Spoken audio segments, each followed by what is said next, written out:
¿Sabías que existe una glándula del camaño de un guisante que produce 9 hormonas distintas y controla el crecimiento, la reproducción, la presión arterial, el metabolismo y el estrés de todo tu cuerpo al mismo tiempo?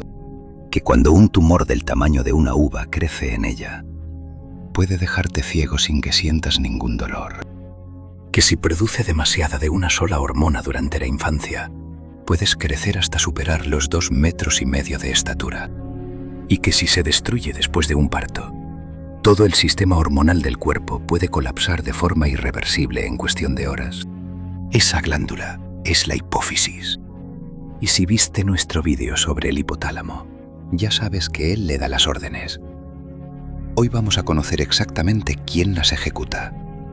Y lo que descubras te va a sorprender aún más que lo anterior.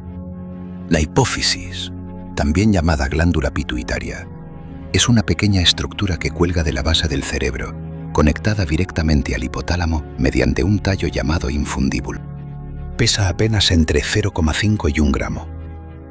Cabe perfectamente en la punta del dedo índice y está alojada en una cavidad ósea especial en la base del cráneo, llamada silla turca, como si el propio esqueleto hubiera construido una cámara protegida específicamente para guardarla.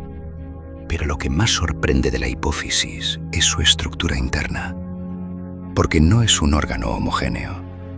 Tiene 2 lóbulos completamente diferentes que tienen orígenes embrionarios distintos, funciones distintas y mecanismos de control distintos. El lóbulo anterior, o adenohipófisis, está formado por tejido glandular. Recibe las hormonas liberadoras del hipotálamo y produce sus propias hormonas que viajan a todo el cuerpo. El lóbulo posterior, o neurohipófisis, está formado por tejido nervioso. Es una extensión directa del hipotálamo. No produce hormonas propias, sino que almacena y libera hormonas que el hipotálamo fabricó, como la vasopresina y la oxitocina. 2 lóbulos, 2 orígenes, 2 mecanismos de control. En el espacio de un guisante, la naturaleza no desperdicia espacio. El lóbulo anterior de la hipófisis produce 6 hormonas propias, cada una con un destino específico y una función que afecta a órganos completamente distintos. La hormona del crecimiento estimula el crecimiento de huesos, músculos y órganos durante la infancia, pero en los adultos sigue siendo esencial. Regula el metabolismo de las grasas, mantiene la masa muscular y juega un papel en el envejecimiento celular. La TSH le ordena a la tiroides cuántas hormonas tiroideas debe producir. Si la hipófisis falla, la tiroides se apaga. El metabolismo colapsa.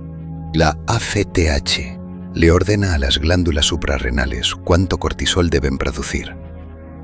Aquí está el puente que une hipotálamo, hipófisis y suprarrenales en el eje del estrés que vimos en vídeos anteriores. La FSH y la LH controlan los ovarios y los testículos.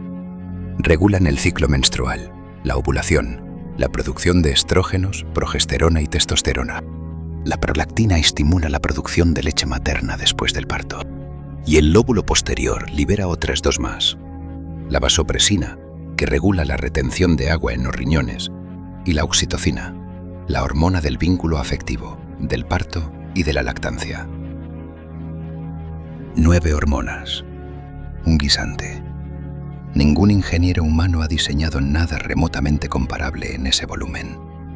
La hipófisis es extraordinaria cuando funciona bien, pero cuando falla, los efectos son de una magnitud que resulta difícil de creer. Si durante la infancia la hipófisis produce exceso de hormona del crecimiento, los huesos crecen sin parar. Se llama gigantismo hipofisario. Casos documentados han llegado a alturas de 2,72 metros. El hombre más alto de la historia registrada, Robert Wadlow, midió 2,72 metros y tenía exactamente esta condición. Si ese exceso ocurre en la edad adulta, cuando los huesos ya no pueden crecer en longitud, el resultado es diferente, pero igualmente devastador. Se llama acromegalia. Los huesos se ensanchan en lugar de alargarse.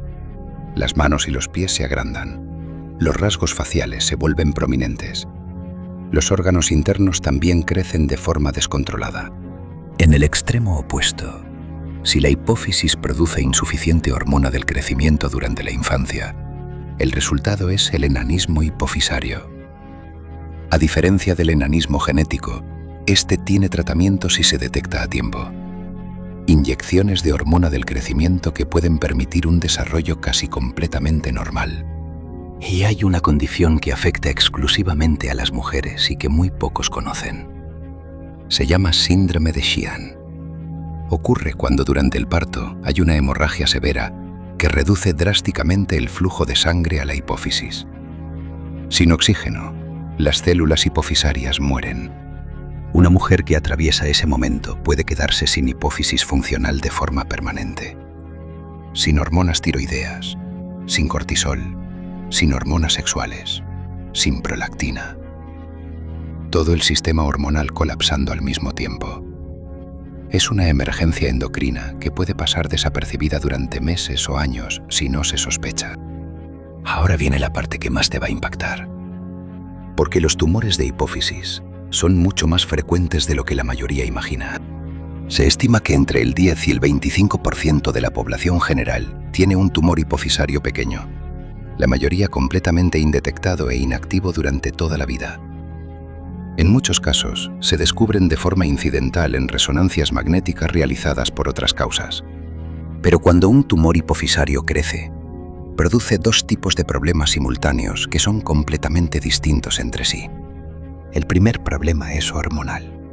Si el tumor produce hormonas en exceso, aparecen las consecuencias clínicas de ese exceso. Un tumor productor de ACTH causa síndrome de Cushing. Un tumor productor de prolactina interfiere con la menstruación y la fertilidad. Un tumor productor de hormona del crecimiento causa acromegalia. El segundo problema es mecánico. La hipófisis está alojada en la silla turca, directamente debajo del quiasma óptico, que es el punto donde los nervios ópticos de ambos ojos se cruzan. Cuando el tumor crece hacia arriba, comprime ese quiasma.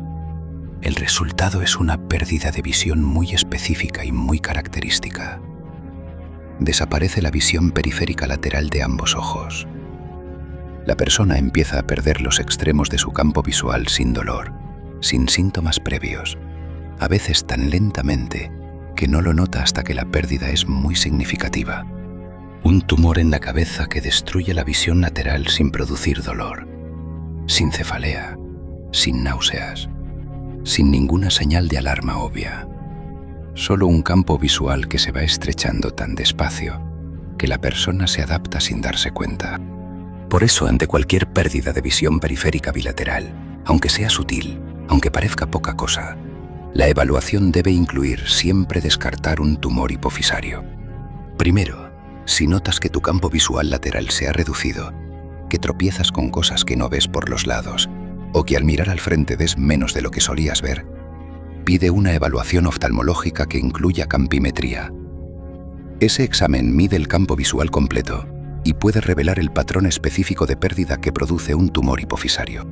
Segundo, la menstruación irregular o ausente sin embarazo, la pérdida inexplicable de líbido, la galactorrea, que es producción de leche sin embarazo o lactancia, o el crecimiento progresivo de manos, pies y rasgos faciales en un adulto, son señales que deben llevar a una analítica hormonal completa. Esos síntomas tienen nombre y tienen tratamiento. Tercero, si tuviste una hemorragia severa durante el parto y en las semanas siguientes notas dificultad para producir leche, fatiga extrema, pérdida de vello púbico o axilar, o ausencia del retorno de la menstruación meses después, habla con tu médico sobre el síndrome de Sheehan. Es poco conocido, pero completamente tratable con sustitución hormonal. Cuarto, la obesidad, la presión arterial alta, la piel fina que se llena de estrías púrpuras, la acumulación de grasa en la zona de la nuca y el abdomen, con extremidades delgadas, y la debilidad muscular progresiva, son síntomas del síndrome de Cushing, que pueden tener su origen en un tumor hipofisario productor de ACTH. No es el estrés solo. Tiene diagnóstico y tratamiento específico. Un guisante, menos de 1 gramo, alojado en una cámara de hueso en la base del cráneo. Produce 9 hormonas que controlan el crecimiento, el metabolismo, la reproducción, el estrés, el vínculo afectivo y el equilibrio del agua en cada célula del cuerpo. El hipotálamo da las órdenes. La hipófisis las ejecuta. Y entre los dos, en el espacio de 2 estructuras que caben en la palma de una mano, se coordina prácticamente todo lo que tu cuerpo hace cada segundo de tu vida. Lo que más me impresiona de la hipófisis es que en menos de 1 gramo de tejido caben las instrucciones para el crecimiento, la reproducción, el metabolismo y el equilibrio de todo el cuerpo. Es la prueba de que en biología el tamaño no determina la importancia. Lo que determina la importancia es lo que se hace con él.